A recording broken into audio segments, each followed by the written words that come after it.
What kind of potential did you see to raise the rents to just to kind of get a general idea of what the potential of gross total income on this property would be when you were looking at it? He already had plans to convert the two offices into two suites. So the building was built in 2006 and it hadn't been updated since 2006, including furnishings and all that. And I just saw the vision.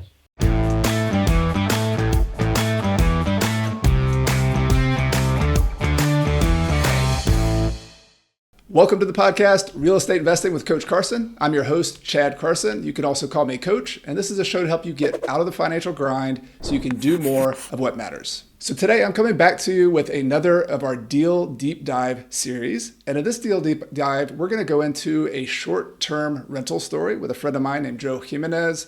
And this is a property that I think you're going to be really interested in. It's a little different than your normal short-term rental you've heard of. This isn't your Househack duplex or renting out the basement. This is actually buying a boutique hotel.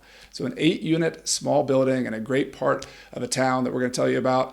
And it's going to be a lot of fun. If you're interested at all in short-term rentals, or if you've just heard that they are a thing, the cool thing about short-term rentals is there's a lot of extra cash flow you can generate. There's a lot of extra niches in towns where you can make really good deals happen that might not always otherwise happen. But there's some things to know. There's a lot of gotchas as well. And so in this Deal Deep Dive, we're going to talk about all of those. And the person I'm bringing on to the podcast is someone who's been on the podcast before. His name is Joe Jimenez. And Joe, I want to welcome you to the podcast. Thanks for being back.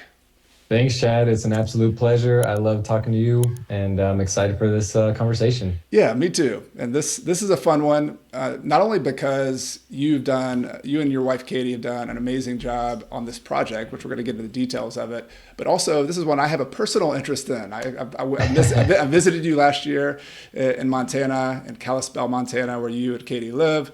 I love the area. It's just amazing outside of Glacier National Park. Just one of those amazing outdoor parts of the world, kind of the gem of that part of Montana. And so one thing led to another, and I don't want to get the all the story ahead of the story here, but you just kind of keep listening. You're going to find out how I actually got involved in this deal a little bit as well. So we'll just plant that seed, keep listening to it as we get to the financing part. But Joe, before we get to the deal, we're going to spend a lot of time on this, the details, the numbers, the financing, how you negotiated it. Let's go to you. I want people to know a little bit more about you. I'll put a link to our prior podcast episode where we talked about kind of your getting started in real estate investing and moving across the country. But maybe just give us a little highlight of your real estate story, how you got into this. I got into real estate. Originally, I was very anti-real estate. I got really into the FIRE movement, financially independent, retire early. And one of the methods to reach FIRE is to invest in stocks, passive investing in index funds, which I highly recommend if that's your thing, you're into it, and I still do it. But I got into it out of college, just learning everything I can about personal finances. And I actually didn't own real estate until April 2021, so like a little over 2 years ago, when Chad and I met at FinCon 2018.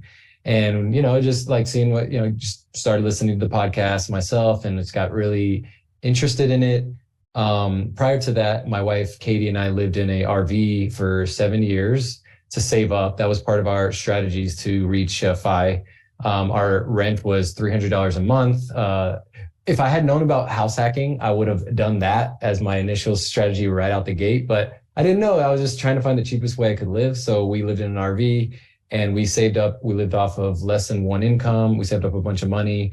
And that helped us to slowly gain just get closer and closer to FI. We're not quite there yet, but that's kind of my entry to real estate investing. So we closed on our first property in April 2021. And now, this is my number one. I still do the stock investing, but mostly just kind of like maxing out IRAs and stuff like that. But that's kind of my real estate. Once I found out about house hacking, that was just it. I think it's a great strategy to start out with. Absolutely. Well, I want to introduce the town where you invest, Kalispell, and I think a good way to do that would be talking about how you and Katie, you were living in the RV.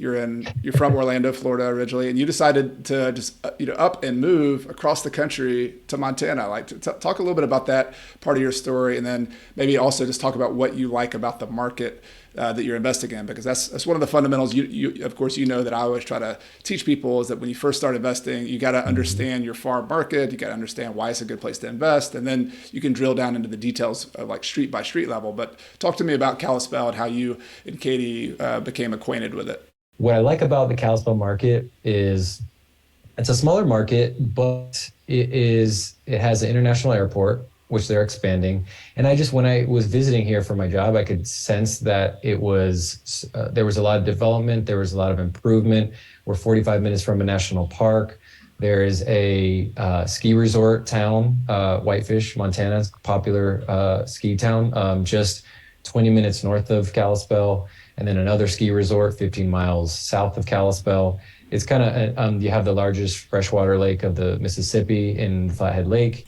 So I was looking around. I kind of, once you get into real estate, you kind of, Chad, you could probably relate to this. You have you gain the real estate eye, you're kind of looking around and Well, I think one of the things I love about real estate is it's there's a cross section of your life and the business, and you want to keep the business separate, but I love that you're living in a place that you and Katie really enjoy, and you have the compass is being outdoors, and you can build your whole real estate business around that, around being in that location. So you moved across the country, you moved from Florida, and I'm just going to give the summary because it's an interesting story that we also talked about in the other podcast. But you moved across country, y'all bought a duplex to start, I believe, correct me if I'm wrong, and then you bought another duplex property after that. So you had pretty quickly, within a year or so, had 4 units.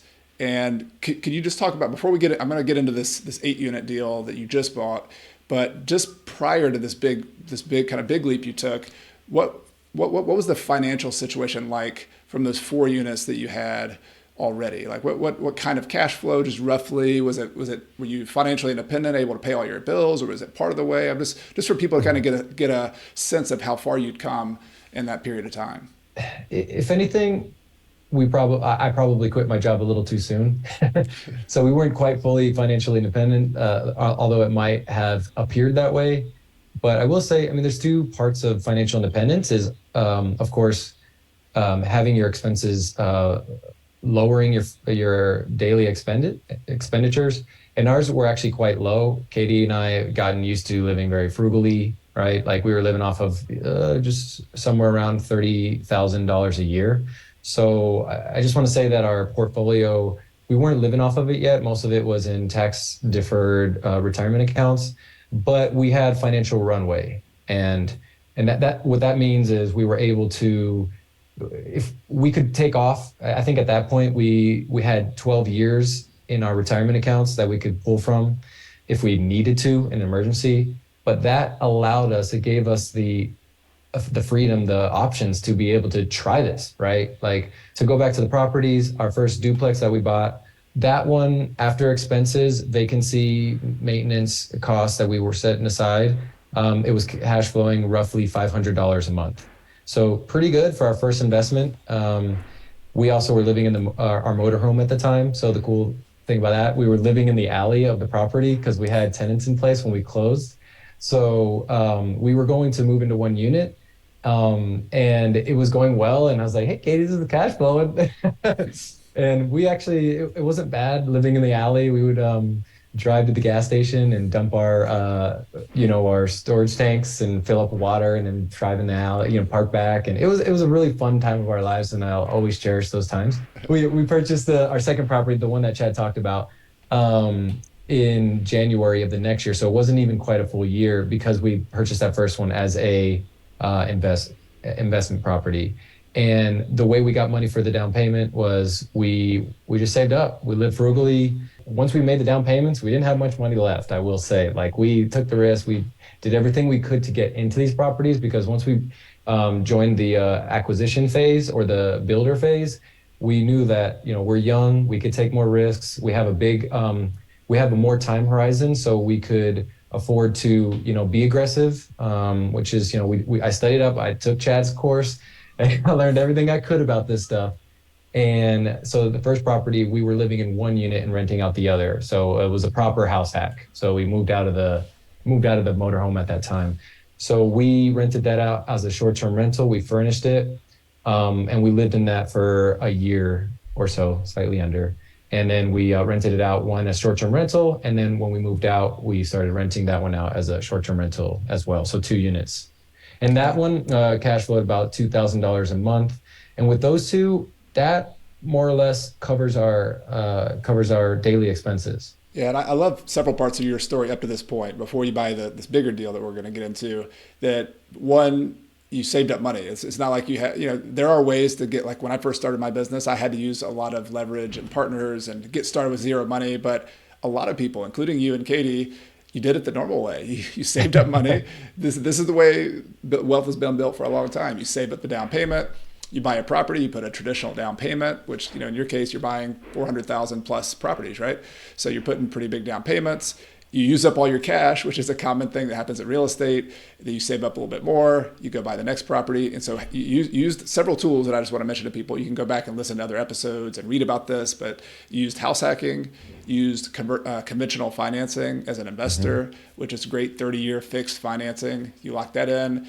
You made $500 in cash flow for one property, and then that was a long-term rental, and then you switched to a kind of a new strategy, which we're going to get into with this deal, which is you discovered the short-term rental strategy where you can make a lot more cash flow. There are some things you got to operationally get into to make sure they work, and property locations, things like that. But you're making, as a couple, $2,500 a month in cash flow from 2 properties, and that sets the stage for this next deal, because a common theme that I hear from people a lot is like, I want to keep growing, but I've run out of cash. And I have, in the case with you and Katie, you had compounded not only your wealth by having these 2 properties, but you had learned a ton. Like you knew how to, now you had some success operating properties, operating short-term rentals. You'd had some success learning which good neighborhoods were good in Kalispell. So you had a ton of knowledge that you developed really quickly. And let's just go from there and say, what were you doing at that point? You didn't necessarily have enough capital to take down a big new deal, but like, talk to me about how you found this property. Maybe just tell me a little bit about the property, and then we can go into some other details from there. Definitely. Can I talk about our primary that also has an ADU attached? Because we went there first. I forgot about that. Gosh, man. All right, so take a step back. No, Joe's got another property in between. Yeah, so I just we knew we wanted to live in a certain neighborhood. Going back to knowing my neighborhood, and that's what, as a smaller investor, Chad and I, we view that as a plus. Everyone likes to say the big investors like are buying up everything, but your advantage as a small investor, it is an advantage because you know your market. You can walk for dollars, you can see houses that are going up. So we knew we wanted to live in this neighborhood, and we were walking for dollars, and we saw for sale by owner sign, and we're like, Katie, we gotta see this house. We walked around the alley, and the biggest thing that caught my eye was that we saw 2 meters. So we knew it had a rental opportunity as well. So we knew this house is amazing. We toured the house and realized that it had rental opportunity. Originally, we were going to rent the ADU as a short-term rental because I was really getting into this strategy. And go ahead and explain what an ADU is, and also what a meter is. There were two terms there that they're brand new. They might not understand. Yeah. Okay, back it up. So yeah, Katie and I, we liked the property, so we went around to the alley and we noticed that there was 2 electrical meters attached to the back of the garage. And that was a sign for us because it's like, wait a minute, this might be a multifamily. So potential for income producing, an income producing part of the property. And it had a additional dwelling unit. Is that what it ADU? So it had an ADU in the back, additional dwelling unit that we were able to rent out. So another strategy that we used to be able to close on this, because since we had used pretty much a lot of our cash on the down payment for the first rental as a long-term rental, and then the other amount of cash that we had saved up for the second rental, we actually, our first rental, this is July of 2022. So about a year and a half or so after we closed on the first property.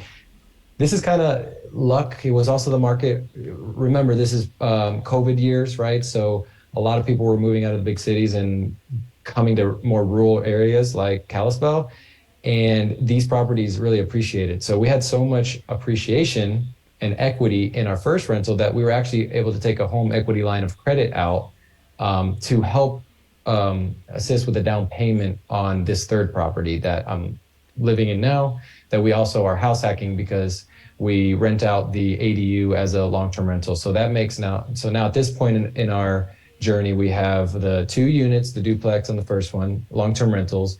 We have the 2 short-term rental units on the second one, and then 1 additional long-term rental. So we have total 3 doors, long-term rental, 2 doors, short-term rentals, and that takes us to this new property. So it's a really cool intro to this because, and I mentioned before that your knowledge at compound, you've had a good basic cash flow. You're also living in a place that is pretty much paying for itself. You know, the ADU, the accessory dwelling unit on the back is having rent that pays for most of your mortgage payment. So you're in a good, stable place, ready to to make a next leap. And so you talk to me about some of the other, the way you're looking for deals and the way this particular property came across your desk. Well, actually, I went to Bigger Pockets Con, BP Con, in San Diego, and I for anyone that has not been, I highly recommend it. It's a great place to network, meet all kinds of people, be able to talk about this, real estate, and learn stuff. So I met someone there. I have to give her a shout out, Carly. She told me something that really resonated with me, and we're talking about duplexes, and she had been in the short-term rental space, and she had done some commercial properties and stuff like that. And she told me, it's like, for me, where I was in my career, she's like, the quicker you can do a larger deal, the better, because, there's a lot of benefits to it. I know it depends on, we're all in different, phases of our journey. I think to start out, house hacking is amazing. I think it's the best way to start out, in my opinion. But I was in a place where it's like, okay, I got this. I can, now I have 3 duplexes. I can keep doing this. I can, another duplex. And, it made me think, like, that's going to, it's going to take a little longer to get, really where we want to be financially if I did that. And I'm okay with that. But what she said to me was like, try to get into a larger property, a commercial property. And so after that, I started searching for maybe a larger property. And some other advice that I had read is, if you find a great deal, if you know how to run the numbers and the numbers work, financing will come. You can figure that step out. Like a lot of times, for me, I know, try to figure out all the steps, like, who's going to finance this? How am I going to get the down payment? And I focused more on running the numbers, finding properties, and that's kind of what I did. And then I don't know if you want to. Yeah, well, let's talk. I mean, I think that's a great point. I found that to be the same way in my career. And there's a lot of people, though, when you first start, like, it seemed like a vague answer. It's like, wait a minute, like, the money's going to appear if you find the deal. Like, yeah, right. Wait a minute. Well, in this deal, we're going to try to show you kind of how that might come about by showing you the numbers. But when I'm analyzing deals, when I'm teaching people to analyze deals, I always say, look at 2 things. Number one, the location buy box kind of factor. And then the second part are the numbers. So it's like, there's the sticks and bricks and like the physical real estate, the physical location, and then there's the numbers. So let's start with the physical location of this particular property and what jumped off the page about it and then how did you find out about it? Totally. So the location, like you said, Chad, is key. And for me, I knew I was like, I had my kind of systems and processes dialed in for the short-term rentals. The duplex was kind of like the learning property, and we figured out all the kinks and stuff. So I knew I wanted to do short-term rentals, but one of my, I guess you can call it a fear, one of my just observations was that short-term rentals were, the sentiment is, it's a lot of times not the most positive. So I was like, okay, I can, purchase another short-term rental, but I don't know if I might have to jump through hoops to get a permit again. And then if all of a sudden our city decides that they're not issuing more permits, now I, have to try to make this thing work as a long-term rental. And to me, that's a little too risky. So I wanted to buy a property that was positioned very well in a great location. And the best thing about this property was that it is actually zoned a business, B2 zoning. So, and I looked at the zoning primary uses, and hotel motel was one of the primary uses. And when I saw that, it was like, okay, like that's just what got me, we got to look into this. And sorry, what was the second part of the question? And how did you find that? You jumped off the page, but where did it come from? How did you find it? It jumped on the page, but it was on the MLS, nothing too crazy. I was actually searching for multifamilies. So at this point, hindsight's 2020. I want to act like I knew, I was going to get into commercial. Like I was looking for another duplex. So I was looking for a duplex or a quad or anything, really like I get all the emails from Zillow. Like I know every single house that's for sale here in Kalispell, but so I know my market, but I saw this property and at the time the list price was just insane. Like I of course I would never be able to buy this, it was actually listed for $2.5 million, a lot. But one thing that I noticed about it, it was listed under multifamily, not commercial. So I thought that was curious. And I looked at the property and I was like, oh my God, it's like this is a lot of units here, zoned in an area for short-term rentals. And I'm most likely never going to have to worry about regulatory issues. But it was on the MLS. And actually, we can get into how we negotiated the deal, but it actually it turned into an expired listing on the MLS. So, the seller, fortunately for us, happened to list the property right when, I don't know, well, remember here we are recording in, mid 2023, but when the Fed decided to raise the interest rates like crazy. So, negative for him, everybody just, whoa, I'm waiting for rates to go down. And it's like the phrase, kind of be opportunistic when people are. When it would be fearful when everyone's being greedy when everyone's being fearful. That's exactly. the old Buffett quote, right? Yeah, something like that. Like that's I was like, okay, well, let's look into this, right? It doesn't hurt to explore this, right? And that's kind of how it started. Yeah, just to give everybody some characteristics of it. So this small multifamily property is listed as multifamily. It's an 8-unit building, and we're going to have some B-roll. You can, if you're watching on YouTube, you'll see some pictures of the actual building.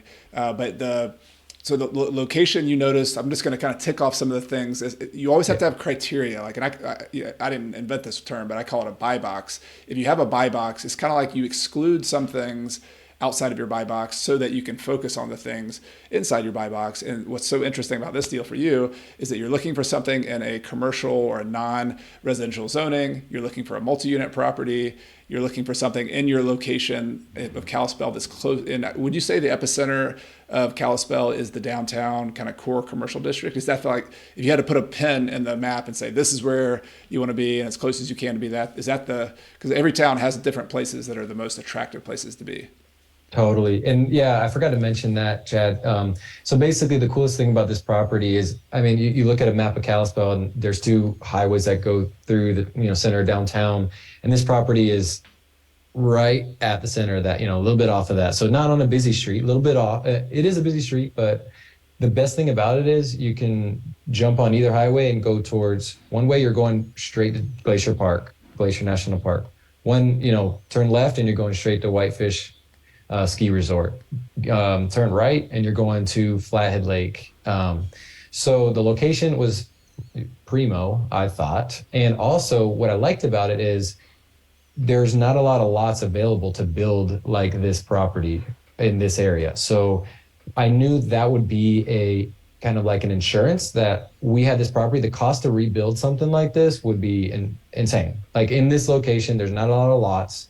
So to me, that was one of the biggest, criteria. Say like, there's not a lot of properties left like this. You have to rebuild. And another thing that I saw was happening, actually, a year and a half prior to this, they built a brand new bike path, literally 1 block away. We're just off of this bike path, and there's a brewery right off of the bike path with a nice outdoor patio.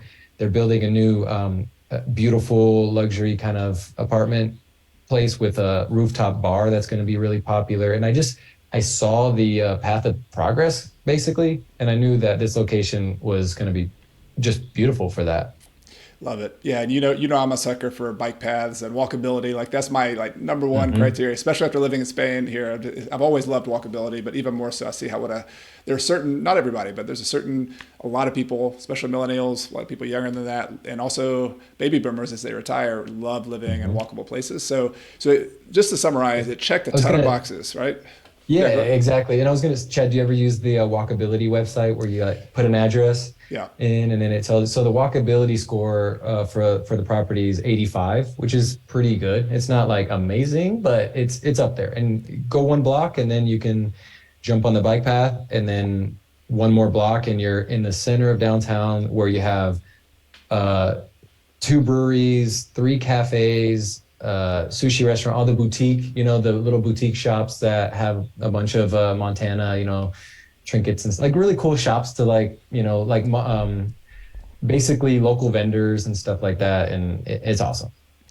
So I want to circle this. We're going to keep going to some more numbers, but I just, if people have takeaways, you're taking notes here. It took me years to figure out a lesson that Joe figured out pretty quickly. This maybe so much money as a real estate investor is that you have to find locations where all these boxes were checking off, like the walkability, the bikeability, the zoning, the land itself being valuable. If you look at the limited supply of your town, like real estate is a money-making game of demand and supply.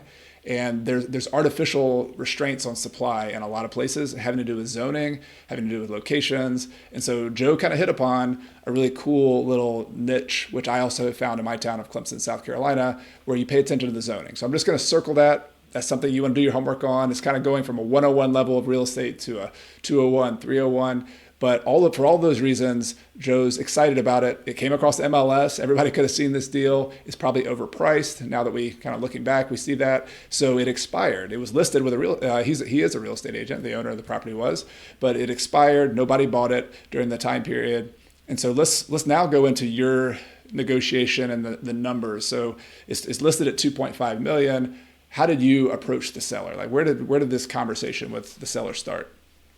Oh gosh, I want to be succinct with this, but basically I saw the property. I told him I wanted the challenge for Katie and me was to be taken seriously, right? Like, you look at us and we look like a couple of high schoolers, maybe not anymore, but a couple of college kids, and we wanted to make sure that we would be taken seriously. So I reached out and, I wanted to tour the property, but, first of all, I called. And for me, I think what I wanted to give our credibility. So I talked about our duplex, I remodeled that. And I gave our story first. I actually did not use a real estate agent, which that's just kind of my style. I love talking to owners. I love negotiating. That's probably one of my best skills, being able to talk to people. So I called them up direct. We ended up having a great conversation. I told them our story.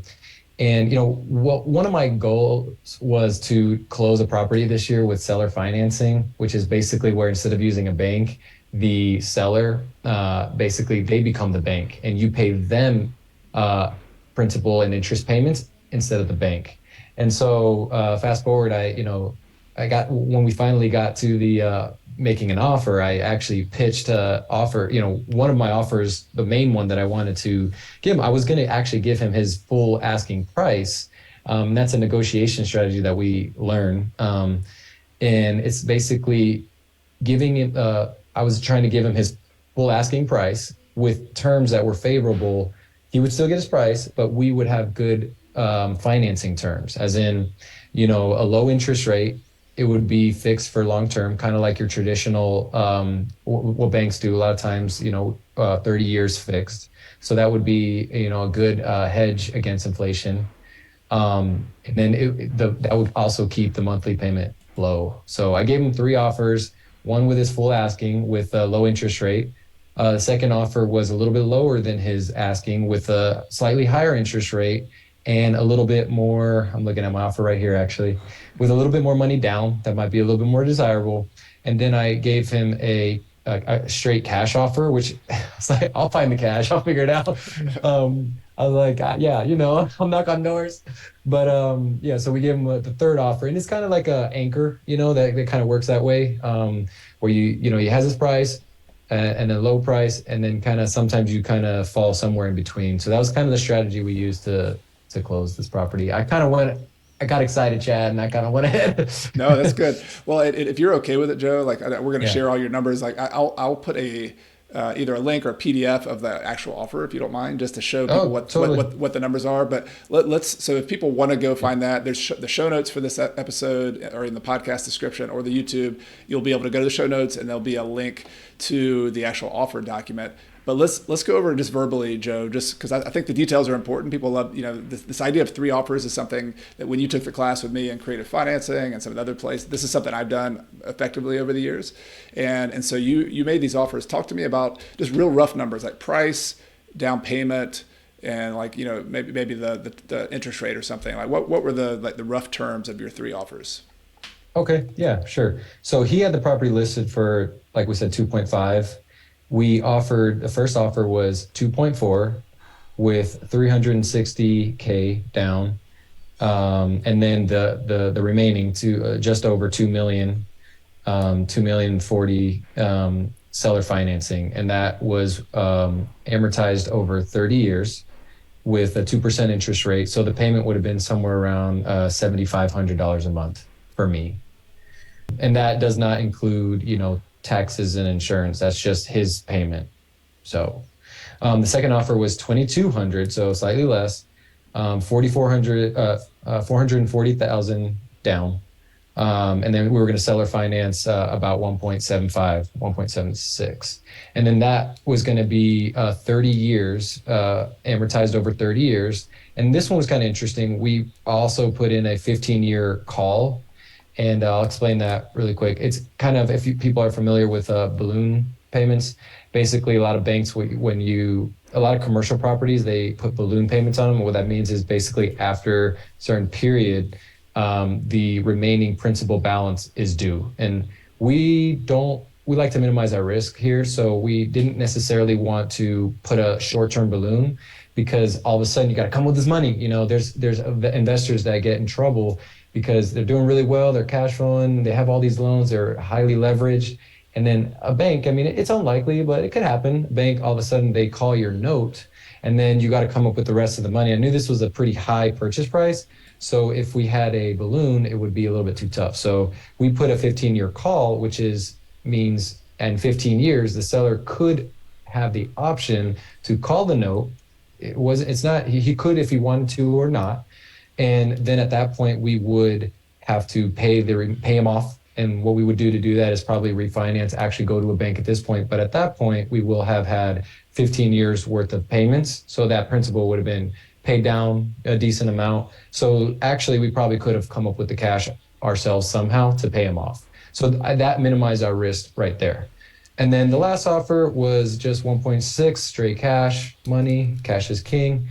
And those were the three offers. And just, I want to make sure, so 2.4 million was the top offer, 2.2 million was the middle offer, is that correct? And that had the second one had a 3% interest rate, 30-year amortization with a 15-year call, and 3%. And that monthly payment would have been about, when you look at it, you make it to where the monthly payment is actually about the same. So it's a cash flow thing. So that monthly payment would have been like $7,400 a month as opposed to like $75.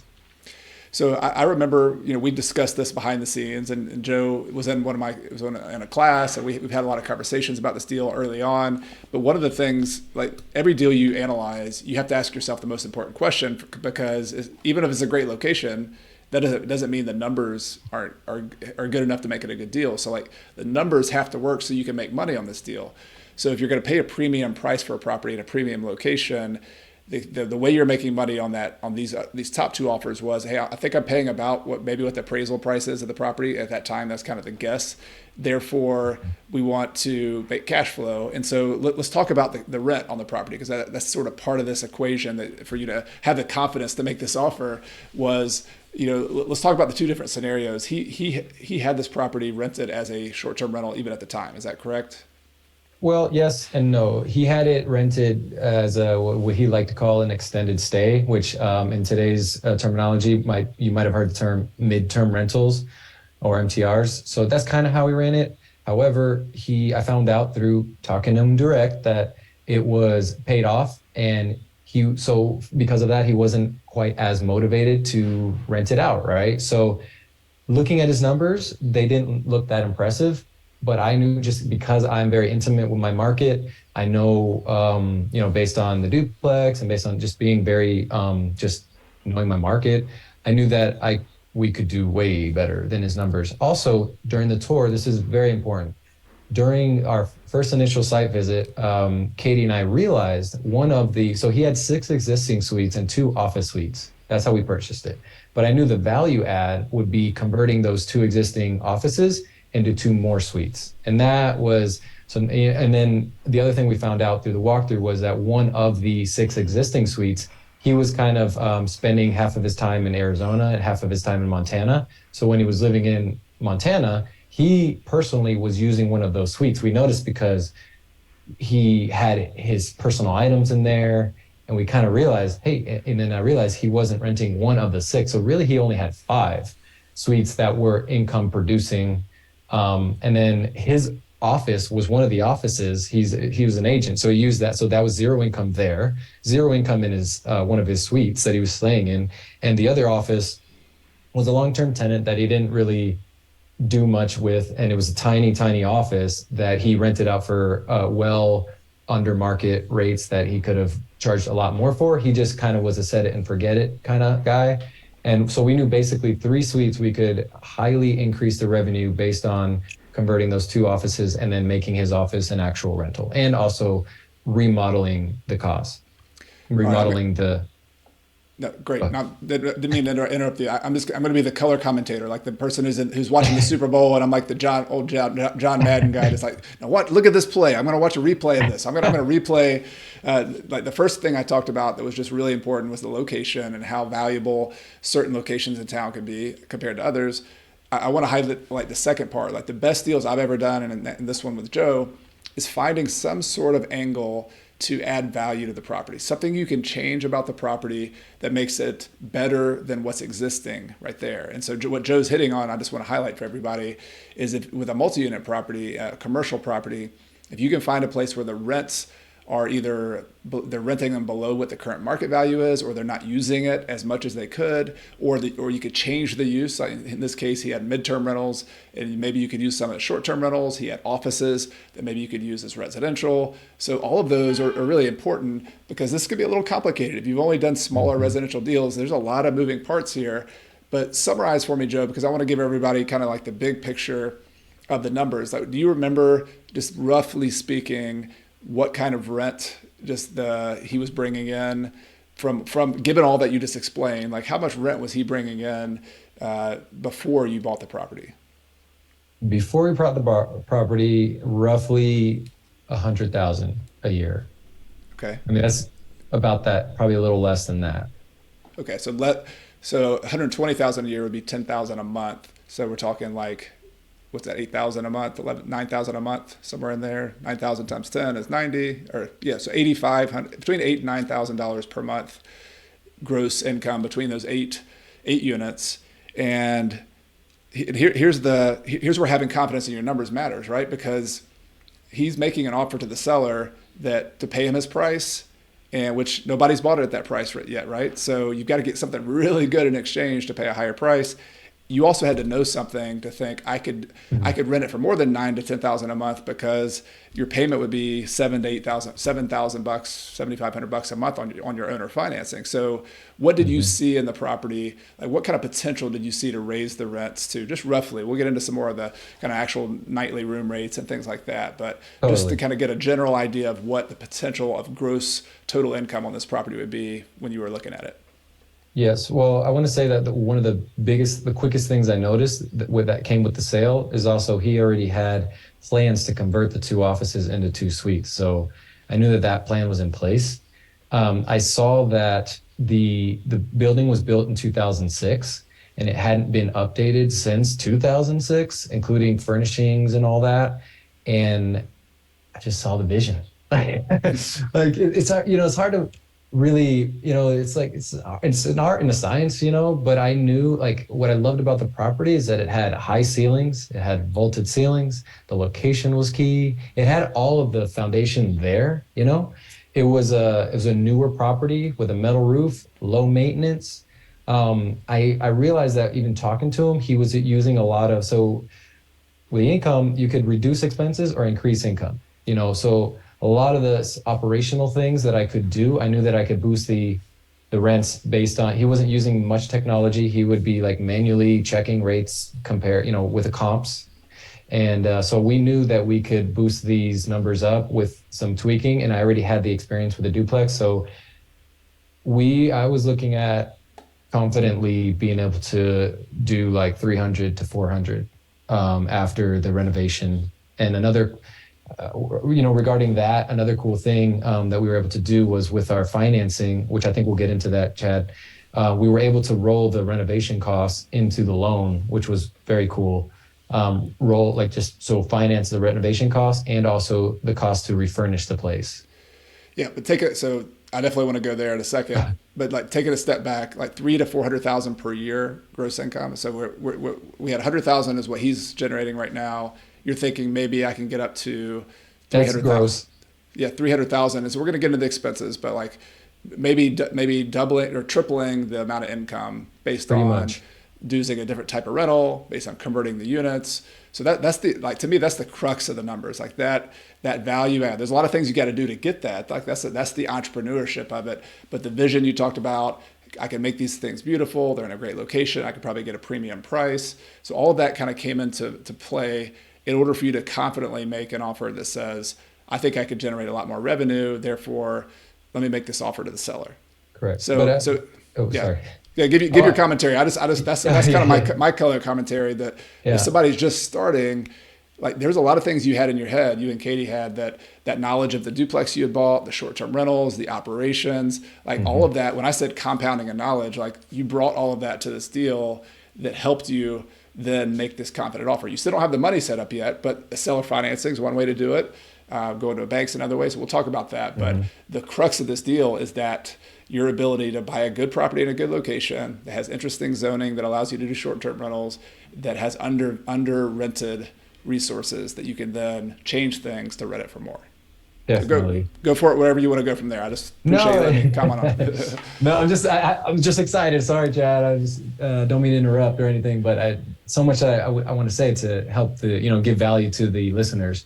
But basically, another like just operational things that we knew we could do were making the rental pet friendly. I know it's a huge thing in this market, and even in the duplex, when we were renovating that, we didn't really have that in mind. But we would get so many like inquiries for pet friendly, or do you allow pets? And we would just like blanket just say no. We didn't want to deal with it. So this one with our renovation, we had it in mind that we would make this thing pet friendly, and with that, you could charge a higher nightly rate, and make it to where the furnishings were good to be able to handle, maybe additional, just kind of higher wear and tear with the pets. And you could also charge a pet fee. The other thing was that because he was charging midterm rental rates, his rents were a lot lower. We found out through negotiation that he didn't want, I think he just, one of the like kind of legacy landlords that don't want to deal. So he was like short-term rentals, because he didn't have the automation and the systems in place, it was harder for him to take a reservation. So last night I was just creating the automated messages, which we can get to some of the nuts and bolts, where now when we get reservations, everything's all kind of handled smoothly. Our smart locks codes get instantly created. Our cleaner gets messaged to add this to her calendar. And it's a seamless, we knew that it wouldn't take a lot of our time, and we already had that in place for the duplex. And because of that, we could charge a higher nightly rate, we would offer a better product, and we could, blow his numbers out of the water, really. Yeah, and roughly speaking, I just want to pin these numbers for everybody. Like 100,000 a year, if I remember right. Like some of the midterm rates might have been like $1,800 to $2,000 a month. Does that sound about right, Joe? Yeah, somewhere in there. And so, running short-term rental numbers are a little different. Like if you're if you're a long-term rental person, it's a little simpler to run the numbers because you just figure out what the rent is roughly. You can usually get it within a couple $100. Whereas short-term rentals, you have to think about it on a nightly rent, like just like a hotel would be. So you're thinking maybe prime season, probably, if I remember right, like a few $100 per night would be. Is that something like that for a one bedroom for a studio unit? Is that somewhere in there?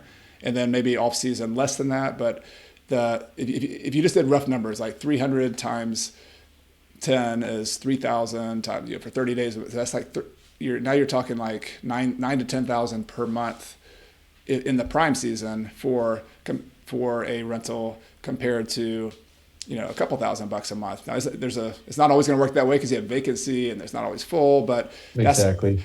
that was a kind of the key puzzle piece for me when I started looking at short-term rentals, is like understanding there's a different way to do your due diligence on the rent. And to be confident that you can buy a property, you still have to be conservative. Like, you can't just assume you're going to do the best of the best all the time, but understanding nightly rates is what you understood, understanding your operations, your systems, your costs.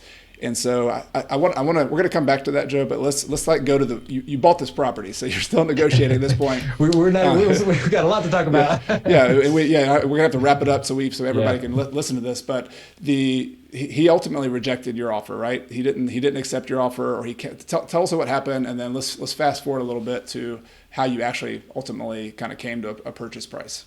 Sure. Well, he countered back, and I'll just quickly summarize his counters.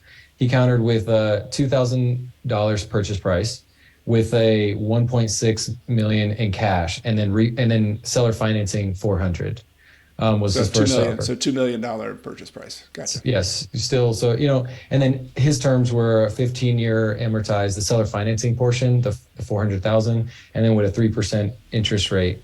And for me, it was his down payment was so high. 1.6 coming in. So to me, that it made zero sense. Like, I look at that and like just didn't even look at the details. The second one was 1.9 all cash. And he was still a little high on that based on his income, because the challenge was going with banks. They look at the pro forma, and his numbers didn't look very good on paper because they weren't very good. So it was going to be hard to find financing for that based on his numbers. But luckily, we were able to put together a great pro forma, put together a great credibility packet, and we were able to, I want to stress that I contacted a bunch of banks. So it's not easy, I just want to make sure everybody's aware of that. It's like, it's not easy, but it's also, the process is not that hard. And, we stress like taking the steps, doing the next step. Don't get, not getting so caught up in, how much we got to do, just the next step. So for literally like 3 weeks or so, I was like focusing on banks and financing and commercial banks and calling lenders. So those were his two offers. And ultimately we just said, can't make this work. And then eventually we got basically commercial bank financing. And just to kind of connect those dots too, like he came back and made an offer, which to me, when I'm looking at this, and I've had a lot of negotiations with sellers too, it shows you what his motivation is. Like, if he's going to throw in a $400,000 seller financing, that's just kind of his gravy, his bonus. He's just like, all right, the extra money I'm going to get, but what I really need is 1.6 million. And the question is, you're negotiating, you need to ask is why. Like, why does he need that? That's a whole nother story. But if you start asking that and asking somebody like, what is the motivation? And I always ask sellers, like, when you sell this property, like, what's the ultimate destination? Are you going to go buy another property? Are you just putting this in the bank so you can have some savings for retirement? Are you wanting to get an income stream? Like, that's a personal question. But if you get into a negotiation where you trust each other a little bit more, sometimes you'll find out. And in this case, the bottom line is the seller wanted most of their cash to go do something else with it, to buy another property. That's fine. And so the compass here is telling Joe, this is going to be a cash deal. So even before you just, I think if I remember right, as you were talking to me about this negotiation, you said, I told the seller, I can't do it at those prices, but let me keep working on the financing. If I can get a financing from a bank that makes sense, I'll come back to you and see if I can do something different. So you didn't have it under contract. You didn't have the deal tied down or anything, but it's sort of like an open loop. You could still come back to them. And so you went out, you shopped a bunch of financing, you started looking for it. This is also the time that for you to get bank financing, you realize most commercial lenders, if you bought it for $2 million, that's a 30% down payment. So that's $600,000. If you buy it for $1.7 million, that's gonna be a little bit less.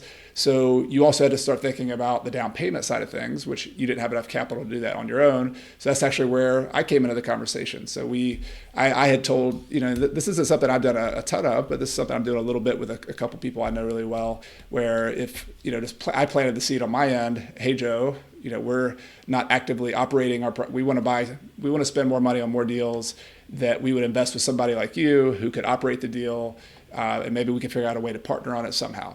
that's just like, I think that's the initial conversation I had, kind of planting that seed with Joe. And this is probably a year ago or so. I don't know. I don't remember when it was, but Was that Joe, BPCon? yeah, BPCon. That's right. Yeah, we were talking about it then. And so the private lending partnership relationships, they start without asking for the money. They typically start with you getting to know somebody, trusting somebody, understanding their story, going to conferences, going to classes. And so I know Joe and Katie. I know them well. I knew their operations. And so the pitch is Joe's got to go out and get financing to get a big portion of this property. He's got to negotiate a price that still makes sense. And in this case, the ultimate offer, I believe, was 1.7 million. Is that right, Joe? Is that the final? 1.75. 1.75. So I think you had made lower, you made the $1.6 million cash offer that he rejected. But ultimately, when you finally got some financing, we'll talk about the terms in a second, that allowed you to come up a little bit from there. And your offer was 1.75 million, and you still had to come up with the cash. We're going to get into the structure. Let's talk about the structure of the financing and where do you find a commercial bank that's going to do it? What were their terms on the deal? Yes. So where you would find the bank, I would say a lot of times, a lot of smaller banks, more local banks, they are a lot more flexible. And that's what we ended up closing with. The bank is First Interstate Bank. Brian Schwain out of Missoula, look him up, tell him Joe Jimenez sent you. No, but yeah, so smaller banks. And the loan, basically it was, we had to put down, let me think. We actually did put a big down payment. They actually required 35% down. So 65% loan to value, or LTV. And it was amortized over 25 years. That's what was attractive to me. A lot of times commercial loans are amortized over a shorter period, like 15 or 20 years. But this one, they were able to do 25 years. And we spread out over 25 years. And also what was great about this one is, during the time, and remember, this was in the spring of 2023, rates were just going crazy. I was calling a bunch of commercial lenders, and they were quoting me like, 7, 8, 9%. And I was like, I can't make, that's why I was like, I couldn't make the numbers work. But ultimately, we were able to lock in 6%, which I know doesn't sound too attractive, but depends on when you're going to be listening to this. You might be like, wow. So 6% amortized over 20 years, 35% or 65% LTV, and roll the construction and rental costs and remodeling costs into the loan.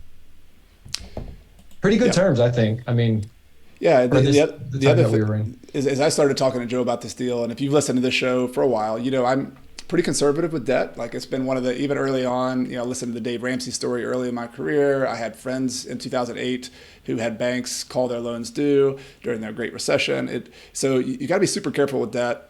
The other thing that I was insistent when I talked to Joe about was that you need to have a longer extended balloon note. You don't want to have to pay all the loan back in 5 years or 7 years. Like 10 years was sort of a minimum time that I thought was a good number. So not only was it a 25-year loan, but 10 years out, whatever you owed at that point, you'd have to refinance it, you have to sell it, you have to come up with the cash. And so that the risk is always the biggest deal. Like, the profit's one thing, but where could this deal go wrong? So roughly speaking, it was like $612,000 cash for the down payment. And then there's also this other amount of money that you need to do for closing costs. And also there's going to be a repair budget, what were the rough repairs, Joe, now that you've actually finished the repairs almost, you kind of know the real numbers. But yeah, the repairs were roughly, and we used a general contractor. Katie and I did a lot of the work ourselves. Just side work that we had to get done, but it was about $230,000 for the repair costs. And it sounds like a lot, but that also included, like I said, the refurnishings. We had about $60,000 in just refurnishing 8 units as well. So that's you're talking, bed frames, headboards, couches, all that stuff. TVs, appliances, Yeah, stoves. TV. I mean, we don't have a TV in our house, but I own 10 TVs now in all of our short-term rentals. Yeah, but all that stuff. Yeah. Yeah, so it was about 170,000, and a lot of that cost was turning those 2 office units into residential units, putting the plumbing in, the framing, the kitchens, the Yes. cabinets, things like that. And they had to cut through the slab to move a bathroom. I mean, it was decent. I mean, it's all interior stuff, but it was a good sized project. And the coolest thing is, we knew that we could get this done. I mean, we had no choice before our busy season, because Montana's the seasonality is huge. As in, summers explode for tourism, but then shoulder season and winter, we have some tourism for the ski season, but it can be really slow. So we knew in order for this to work that we had to finish it before the peak season, which is mostly June, July, August, and September. Got it. So I'm gonna summarize the rough numbers for everybody. So ultimately, this seller agreed to sell it to Joe and Katie for 1.75 million. They knew they'd have 230,000 in remodel costs plus some closing costs and appraisals. So it was going to be just south of $2 million total was going to be the total all-in cost. And the appraisal that ended up coming in for the bank was right around 2 million, right? Was that the ultimate ultimate value? So this isn't like we pay retail. We're not buying. You're not buying this at like 50 cents on the dollar, 70 cents on the dollar. But let's talk about real quick the process. Getting into too much of the remodeling might take a little while here. We can have a follow-up conversation on that. But sure. You got this part. You hired a good contractor. They remodeled this property right as we're speaking now, like a week ago. You put the bow on this thing. It looks beautiful. We're gonna share a bunch of pictures of this. Just really cool features. Like you've rebranded it. It's called the Switchback Suites instead of the I think it was Glacier Suites before. Glacier Ridge Suites was the old name. Yeah, so you've done so not only the remodel, the finishings. You and Katie put your own personal touch on this. It's got good branding. It's got good systems. The cool. But the rubber meets the road now. Like, this is one of these interesting episodes where we'll do a follow-up when we can show 6 months from now, 12 months from now, like what's the actual results. But we're giving you this like in real time, like live. This is live football. This is live soccer. This is you're watching. But tell us a little about where you are right now on the project. And then some of the exciting things that have happened recently, and what your feeling is on the expectations of the numbers versus what you think you're kind of the early signs of what this property is looking like it could do. Yes, totally. So when we ran the numbers, obviously you got to be conservative, as we talked about. So we ran our numbers, thinking that we were going to roughly, kind of double the income. But now, like I said, based on some of the early reservations that we just made, it's looking like we're going to do really well. We put together a really great product that we are really proud of. We hired our friend, who's also a local artist, to paint murals in all the units. So it's very unique. Added some cool features like that. We have good standing desks and a lot of features and stuff like that. Like I said, being pet friendly to be able to charge quite well. And actually recording this morning, we had our first, we went over the weekend, our inquiries just blew up. We just it's just so humbling just to see like all your hard work pay off, and I was texting Chad, like, Chad, we got another booking, I was just kind of freaking out. Like, it was overwhelming, and it felt so good. Just Katie and I were just so happy that just seeing all that. But our first guest, Katie and I, we're furnishing one of the last 2 units, the new suites, because they're a little bit behind the existing suites. And we get another reservation. It's like, oh cool, we got another reservation, and Katie just does a double take. She's like, they're checking in 2 hours. So so it's like we're scrambling. It's like, is it ready? Because so we ran home and we had a few things we had to finish up, tidy up with the room. So it's just kind of the behind the scenes, just kind of the excitement. But yeah, I mean, it's hard to tell. Like you said, Chad, being a short-term rental, it's harder than a long-term rental when you get a lease and okay, I know this is what my income's going to be. But even just seeing out the gate, like a lot of the reservations that we're getting, I think, it's going to do really well. And I mean, it's not by accident. We definitely put in the hours. So, just. Yeah, there's an excitement, and I've been a long-term rental person. I've done a couple short-term rentals, but seeing one of the things I really loved about what Joe and Katie do is there's a combination of art and science, right? There's the art is the feel of a place. Like I had a mentor one time who said that when you buy real estate, you buy it for the romance. Like it's an emotional purchase. Like you need to buy places that have emotional appeal. And so Joe and Katie got that. Like they get that the people are like them. They're outdoors people. They're coming to the Glacier National Park to either have a wedding or go skiing or go to Glacier National Park. And so your product matched the market. You knew your market really well. And so the art part of that was the finishings, the feel, the artwork, just the feel of the places when you walk in. But then the numbers, it's exciting to see. And one of my purposes that I really wanted to pick your brain on this, Joe, and show everybody is there's a lot of mechanics that go in behind that. Not only do you have to have the art, you've got to have this the engineering a deal. You gotta go get a bank loan. You gotta talk to the seller. You've gotta run the numbers. You gotta analyze the deals. And with a short-term rental in particular, this is in the middle. I just kind of laughed. I would send Joe little clips every once in a while of the latest Graham Stephan video or whatever. It would be like Airbnb bust, and the Bigger Pockets had another one. Airbnb bust. They're imploding, and this is right at the time when we're putting this property under contract. And I said, perfect. Like this is exactly the way it should be. Like it's just because you have to have some confidence on the fundamentals. And that's I get so many questions these days, Joe, about should you be buying in 2023? It's like, well, it depends. Like it depends on whether you're just going with the latest trend and just not running your numbers and not looking at the fundamentals, or it depends on whether you're really grounded in what does make a good deal. A good deal is a location, as we talked about. It's some numbers, and there's certainly a chance that we're taking on this deal. The chance is, what if we don't? What if we have 25% occupancy on this property, and what if these rent rates aren't really what we thought they're going to be? We're going to have to drop them. So Joe and I behind the scenes had a lot of conversations about like, all right, what's the worst? Like my question always is, what's the worst case scenario? As the person who's putting up the money, Joe's job is to go make this thing happen, be an entrepreneur, and go for the moon. Go for the best you can do. And that's the fun tension of entrepreneurship. It's the best deals you make always have a little chance or a big chance of failure, And if you've never been an entrepreneur, and I'm taking over a lot of this part of the conversation, Joe, I want to get your take on this too. Man. But it really is when you do a deal, it's not always people think the spreadsheet, the numbers, and yes, it's that. But it's that tension between the two. It's the tension between executing a deal, having a vision, making it happen, combined with just the cold, hard numbers of money, finance, spreadsheets. And I just want to compliment you, Joe and Katie, the deal's just getting underway. But you two have a good combination of both. you have to have both of those to make this kind of deal work. Thank you, Chad. I mean, I thank you for mentioning Katie. I want to say too, like, hearing you explain like all that's involved just like makes me want to smile, just because it's so exciting. I mean, this business, it was hard for me to find something that really like I was passionate about, right? Because it's just, I get kind of bored easily.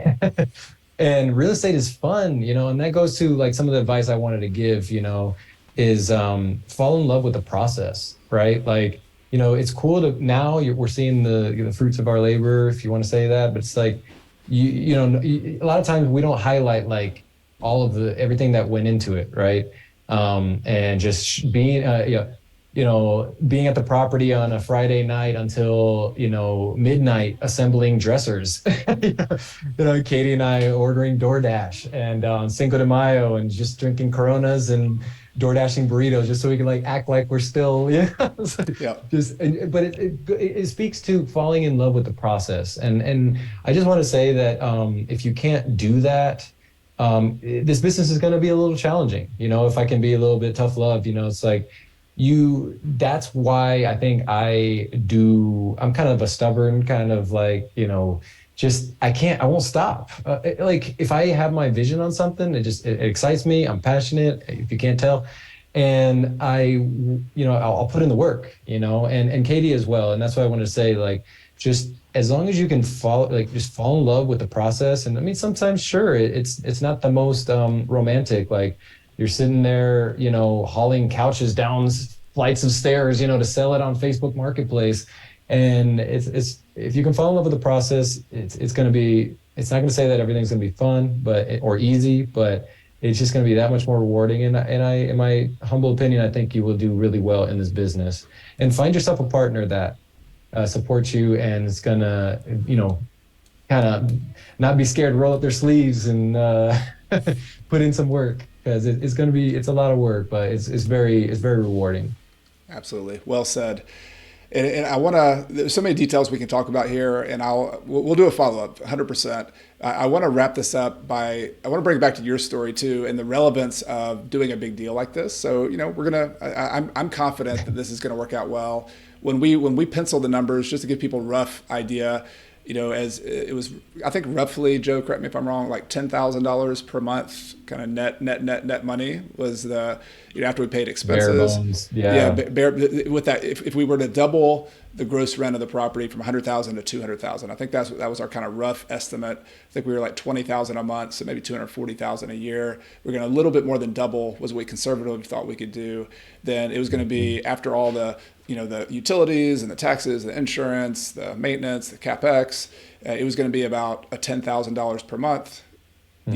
Cash flow, which we were going to, so we have a partnership. So just the behind the scenes numbers there is going to be a 50-50 split. That's how we decided to structure. There's a lot of ways to structure deals, and we can do another episode on that as well. But the point is, Joe found a good deal that an investor with money saw the potential in, and they saw the potential in them. And the deal for us was, we have capital that we want to invest. We want to invest it in a deal that has potential to generate some dividends and some growth over the long run. And we saw a lot of growth potential with this property as well. And we saw, most of all, though, potential for the people who were managing the property. So from the money standpoint, we're good. But you don't want to put your money somewhere where the person can mess it up. And so that was 100% opposite. We knew that we're very confident. And so I want to take it from Joe's perspective, Joe and Katie, though. This is a deal where they could buy the biggest property they bought. So they've been in the business for a couple of years now, and you've done really well. But here's a $2 million purchase that was beyond your means financially, but because you found a good deal and structured it and presented it to an investor as such, you're able to put pretty much no money into the deal. You had to have some capital up front just in case there things overruns and things like that. But pretty much another person put up all the money, and yet you can get a big chunk of the upside on the back end, the growth, the profits.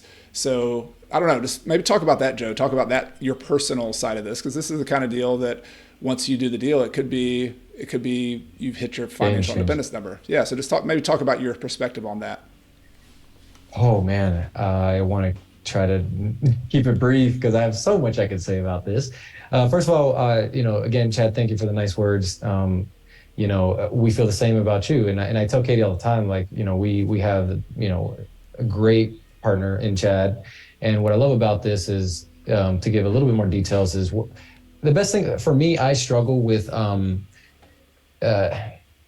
control, as in, with real estate. Like, it's hard to partner with someone. I've always felt that way because, you got to talk about everything together. Every little decision you have to make, you have to run it by. And it's like, sometimes you want to just make a decision and it's hard. It can be a challenge, but what I appreciate you, Chad, is that you've made us feel like you have your full trust in us.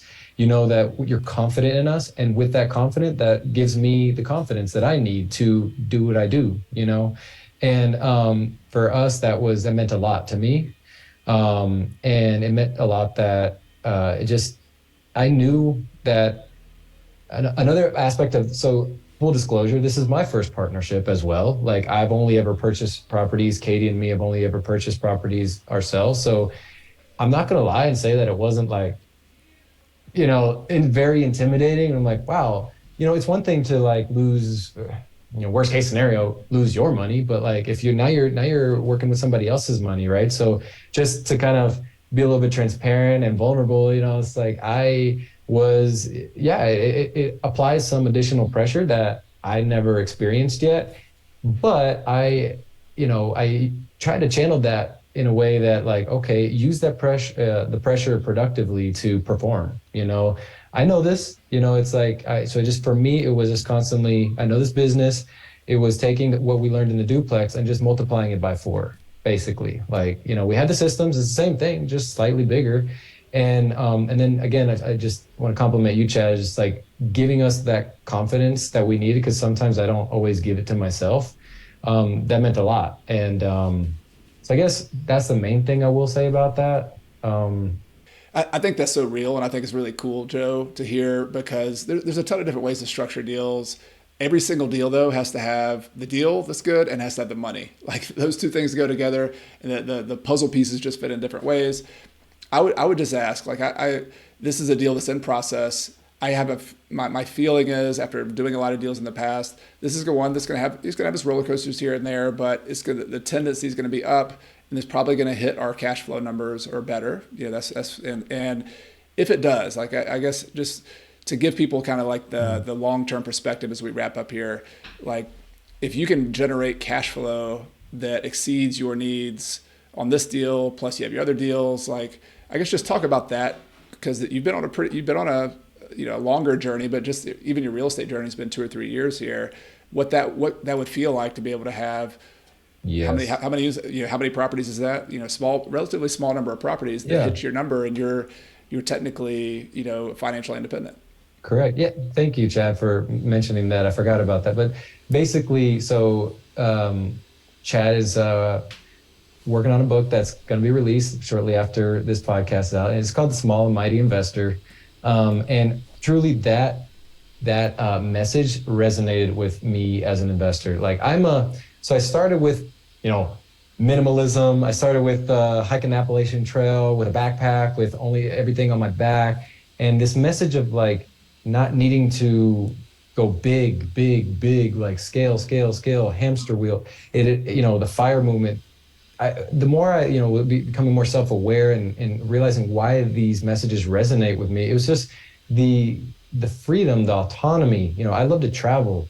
I love to, like Chad is spend a year living in Spain with his family. That's the kind of thing that I aspire to do. I've taken long trips. Katie and I have, traveled internationally, and I prioritize that. I prioritize things like being able to be at home, if we have a kid, and take care of the kid ourselves, and, just being in control of my life and how I spend my time and who I spend my time with. So I knew that with this deal, it could be a game changer, like the amount of cash flow that we could potentially generate with that. And then with the duplex, and then our first rental, and then our ADU, going back to that, like we could be more, meet our needs times 4, with these 4 properties. And the idea of like having enough properties where I can easily wrap my brain around them, not a lot of maintenance, not a lot of, having to manage property managers. What I loved about this being an 8 unit all under one roof is that I got one property. I got one location, one set of property taxes. It just simplified. And for me, just that idea is like, I think it goes back to like, being very, very clear on why you're doing this business, because it can get a little bit like, you can lose sight of like why you're doing this. You learn it, you're scaling, you're making a lot of money, and then really question like, why are you doing this? Like, yeah, we can make a lot of money doing this. We can buy a bunch of fancy things, but I learned, with my hike of the Appalachian Trail and some other life experiences that stuff doesn't last. And if you like it, I mean, that's cool.